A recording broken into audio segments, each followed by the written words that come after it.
हिंदू धर्म के अंदर 18 पुराणों का वर्णन है। उनमें 3 पुराण बड़े मशहूर हैं, भागवत पुराण, कल्की पुराण, भविष्य पुराण। और भी हैं, अभी मैंने बताया था गरुड़ पुराण, मत्स्य पुराण, शिव पुराण, बहुत से पुराण। 18 पुराणों में 3 पुराण बड़े मशहूर हैं, भागवत पुराण, कल्की पुराण और भविष्य पुराण। और नबियों के, पैगंबरों के आने की बशारत और भविष्यवाणियां इन्हीं तीनों किताबों में मौजूद हैं। इन तीनों किताबों के अनुसार दुनिया में लगभग 64,000 पैगंबरों के आने का सबूत मिलता है। कितना? 64,000 ऋषि मुनि। हम लोगों में भी कोई ज़ईफ़ हदीस के मुताबिक लोग बयान करते हैं कि 1,24,000 कमोबेश अंबियाए किराम आए हैं। हालांकि ये कोई तहकीक शुदा बात नहीं है, लेकिन कमोबेश लगा दिया। यहाँ 64,000, यहाँ 1,24,000। इतना तो क्लियर है कि नबी इधर भी बहुत आए और इधर भी बहुत से नबियों का जिक्र है। लेकिन आप ताज्जुब करेंगे, जितने नबियों का नाम कुरान में आया है, 25 नबियों का, टोटल 25 नबियों का नाम कुरान में लिया गया है। हिंदू धर्म की किताबों में भी 25 नबियों का नाम लिया गया है। और हमारे यहां मुहम्मदुर रसूलुल्लाह को आखिरी नबी कहा गया। भागवत पुराण और कल्की पुराण और भविष्य पुराण के अंदर इन तीनों किताबों में 24 ऋषि महान बताए गए और 25वें ऋषि को महान बताया गया है, जो सबके अंत में, सबके लास्ट में आएंगे, जिनका नाम कल्की होगा, नराशंस होगा, उन्मा होगा, बहुत से नाम उनके बताए गए हैं। ये नाम होगा उनका, और उनकी एक पहचान जो बताई गई है वो मैं आपके सामने रखकर बात को आगे बढ़ा रहा हूं।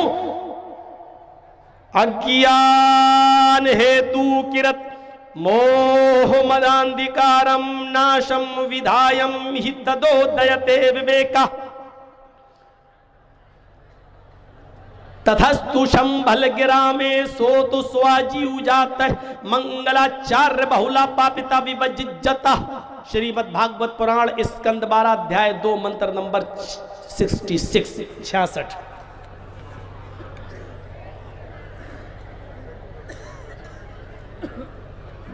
अज्ञान हेतु किरत, जिहालत जब आम हो जाएगी, अज्ञान, ज्ञान मिट जाएगा, जिहालत आम होगी। हेतु किरत, सबका हितकारी आएगा उस वक्त।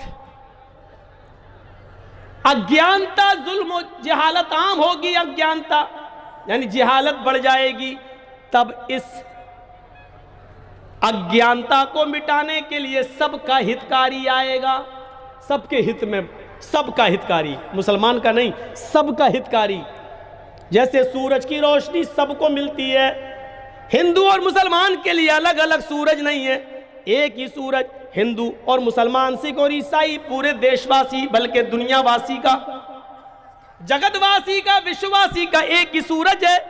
ऐसे ही अंतिम महर्षि, अंतिम संदेष्टा जब आएंगे तो वो पूरे जगत के लिए होंगे, पूरे विश्व के लिए होंगे, और वो किसी एक धर्म के विशेष नहीं होंगे, एक धर्म के लिए खास नहीं होंगे, बल्कि वो हर एक मजहब, हर पूरी दुनिया वालों के लिए होंगे।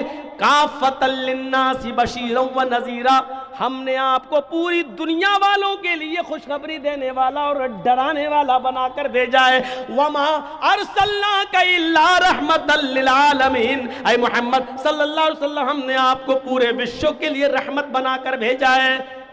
तो पूरे दुनिया के लिए आएंगे। नाम भी बता दिया, इससे ज्यादा स्पष्ट और क्या हो सकता है? मोह मदांधिकारम नाशम विधायम हि तदोदयते विवेका। उनका नाम मोहम्मद होगा, मोहम्मद, उनका नाम मोहम्मद होगा। अंधिकारम नाशम, उनके आने के बाद दुनिया से अंधेरा मिट जाएगा, अंधेरा नाश हो जाएगा। मोह मदांधिकारम नाशम, वो अंधेरे को नाश कर देंगे, वो अंधेरे को मिटा देंगे। तथस्तु शंभल गिरा में सोत स्वाजीव जाता है, वो शंभल ग्राम में, शंभल मानी शांत और ग्राम मानी गांव, वो शांति वाले गांव में आएंगे, यानी अल बलदिल अमीन, अमन वाला शहर, यानी मक्के के अंदर वो आएंगे। वो मक्के में आएंगे, शंभल ग्राम मीज मक्का, वो मक्के में आएंगे, शंभल ग्राम में आएंगे। इत्कलो गत पर आए, 4 युग में 3 युग गुजर जाएंगे, वो कल युग में आएंगे। इत्कलोगत प्राय, सतयुग गुजर जाएगा, त्रेता युग गुजर जाएगा, द्वापर युग गुजर जाएगा। जब घोर कलयुग होगा तो वो कलयुग के अंदर तशरीफ लाएंगे, पधारेंगे। इत्कलोगत प्राय जनेशु, और उस कलयुग की पहचान ही होगी, जनेशु खरगर मिड़ी, सारी की सारी जनता गधों और जानवरों की तरह हो गई होगी। इंसानियत मिट चुकी होगी, मानवता खत्म हो चुकी होगी, इंसान इंसान का दुश्मन होगा, जो जानवरों की तरह हो गए होंगे। भगवान इत्कलोगत प्राय जनेशु खरगर मिड़ी, धर्म आए, तब असली धर्म को जीवित करने के लिए, सनातन धर्म को जिंदा रखने के लिए, आदम से लेकर आखिरी नबी तक जो इस्लाम, जो सनातन और शाश्वत धर्म चला रहा, उसको बाकी रखने के लिए, सत्वैन उसकी सच्चाई को कायम करने के लिए भगवान अवतरिष्यति, भगवान अवतार उतारेगा, ईश्वर की तरफ से अवतार आएगा, अल्लाह अंतिम ऋषि को भेजेगा। नाम बता दिया क्या होगा, मोहम्मद। उनके आने के बाद अंधेरा नाश हो जाएगा, अंधेरा मिट जाएगा। कहां आएंगे, शंभल ग्राम, मेरी बता दिया मक्के में आएंगे। और यह भी बता दिया कि वो कब आएंगे, 3 युग गुजर जाने के बाद, सतयुग, त्रेता युग, कलयुग, द्वापर युग गुजर जाने के बाद कलयुग में आएंगे। ये कलयुग ही है हिंदू धर्म के मुताबिक। और मक्के में आएंगे, और क्या कहा, दा चतुर्भ्रातृदेव कृष्यामि कलेच्छेयम। इस धरती पर आने के बाद वो ऐन जवानी में 40 साल की एक स्त्री से, 40 साल की एक औरत से शादी करेंगे। सालम द्वीप की रहने वाली होगी वो। सालम द्वीप का तर्जमा होता जजीरा, जजीरे की रहने वाली एक स्त्री से वो शादी करेंगे। और जिस औरत से वो शादी करेंगे, करने वाला जवान होगा, ऐन जवानी में शादी करेंगे। और जिससे शादी करेंगे उसकी उम्र 40 साल की होगी। मोहम्मद रसूलुल्लाह ने जजीरे की, जजीरतुल अरब की सबसे अमीर औरत खदीजा से निकाह किया था, ऐन जवानी में 25 साल की उम्र में किया था। और जिससे शादी की उसकी उम्र 40 साल की थी। 40 साल की उम्र की औरत से शादी की थी। षष्ठम शिशुअस, उस औरत से उसके 6 बच्चे पैदा होंगे। क्या रह गया, कुछ रह गया? उस औरत से मोहम्मद रसूलुल्लाह के 6 बच्चे थे, 4 लड़कियां 2 लड़के। 4 लड़कियों के नाम है ज़ैनब, दूसरी का नाम है रुकैया, तीसरी का नाम है उम्मे कुलसूम, और चौथी बेटी का नाम है फातिमा। और 2 बेटे उनसे पैदा हुए, एक बेटे का नाम है कासिम और दूसरे बेटे का नाम है, मेरे भाइयों, तैयब और ताहिर जिनका लक़ब है। मेरे भाइयों जरा गौर करो, अब्दुल्ला, ये 2 बेटे तैयब और ताहिर जिनका लक़ब था, एक कासिम एक अब्दुल्ला, ये 2 बेटे पैदा हुए, 4 बेटियां। और हिंदू धर्म की किताब कल की पुराण, भागवत पुराण ये कह रही है कि वो 40 साल की स्त्री से, औरत से शादी करेंगे और उस औरत से उसके 6 बच्चे पैदा होंगे। उस औरत को जोड़ने के बाद उस परवाहिड़ो बधु बंतो द्युदशा, उस नबी की, उस कलकी की, उस स्त्री को जोड़ने के बाद टोटल 12 बीवियां होंगी, 12 पत्नियां होंगी। लीजिए, 12 बीवियों वाला अगर पूरी इंसानी तारीख में तुम अपने 64,000 ऋषि मुनि जोड़ लो, और हम अपने अकीदे के मुताबिक, जो चाहे ज़ईफ और मौजू हदीस ही क्यों ना हो, लाख, 1 लाख, 1.25 लाख अंबियाए किराम की तारीख में हम देखते हैं तो हमें 12 बीवी वाला कोई नहीं मिलता है। हम जब सुलेमान की तारीख पढ़ते हैं तो उनकी 99 बीवियों का जिक्र मिलता है।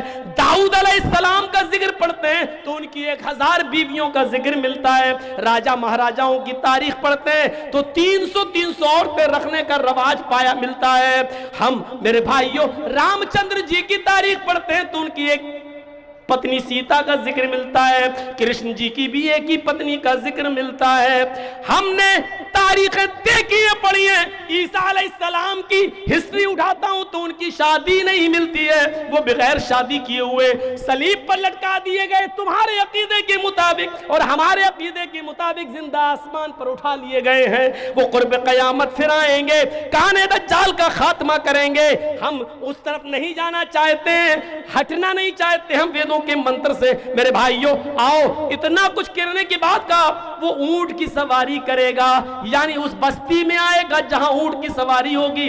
अल्लाह के नबी ऊंट की सवारी किया करते थे, ऊंटनी का दूध भी पिया करते थे, और ऊंटनी जजीरतुल अरब रेगिस्तानी इलाके ही में पाई जाती है। इसका मतलब यह कि आखिरी नबी रेगिस्तानी इलाके में आएगा, जजीरतुल अरब में आएगा, और उसकी 12 बीवियां होंगी। 12 बीवियों वाले सिर्फ मोहम्मद रसूलुल्लाह नजर आते। कृष्ण जी की एक पत्नी का आधार जो हमने बताया है महाभारत से, लेकिन उनकी पत्नियों का अगर जिक्र पढ़ेंगे तो महाभारत में दूसरी जगह लिखा है कि 16,108 सबसे ज्यादा पत्नियों का वर्णन अगर मिला है तो कृष्ण जी की।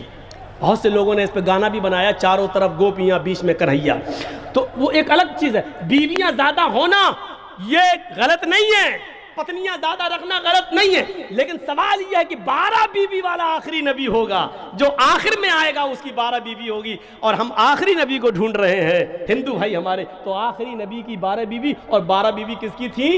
मोहम्मद रसूलुल्लाह सल्लल्लाहु अलैहि वसल्लम की। उसके बाद कहा गया अंधेरे को नाश कर देगा। आप देखिए कितना अंधेरा था अरब की सरजमीन पर, कितना अंधेरा था अरब की धरती पर, कितना अंधेरा था अरब की सरजमीन पर। आप इसका अंदाजा नहीं लगा सकते हैं। जुआ, अब आइए थोड़ा सा पढ़िए ज़ादुल मआद अल्लामा इब्न क़य्यिम की। जुआ इतना खेला जाता था कि लोग जुए में रकम हार जाते थे कैश, तो अपना मकान लगा देते थे। मकान जुए में हार जाते थे तो अपनी बीवी जुए में लगा देते थे, और बीवी भी जुए में हार जाते थे तो अपनी जवान बेटी भी जुए में हार जाते लगा देते थे। ये अरब का हाल था।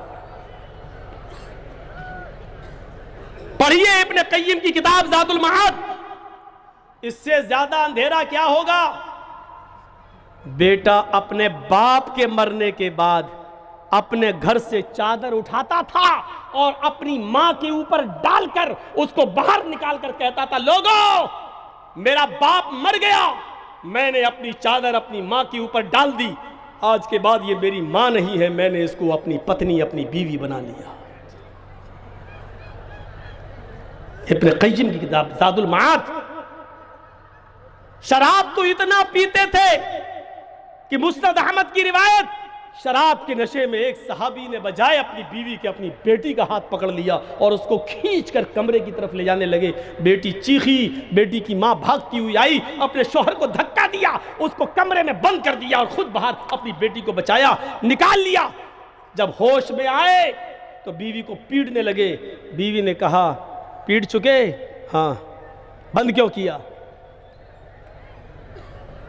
कहा तुमने पी रखी थी। वो तो मैं रोज पीता हूं। ये उस वक्त की बात है जब शराब हराम नहीं हुई थी। नहीं, आज ज्यादा ही पी रखी थी, कभी कम कभी ज्यादा, ये तो होता ही रहता है। आज इतनी पी ली थी आपने कि आप बीवी और बेटी में अंतर नहीं कर सके।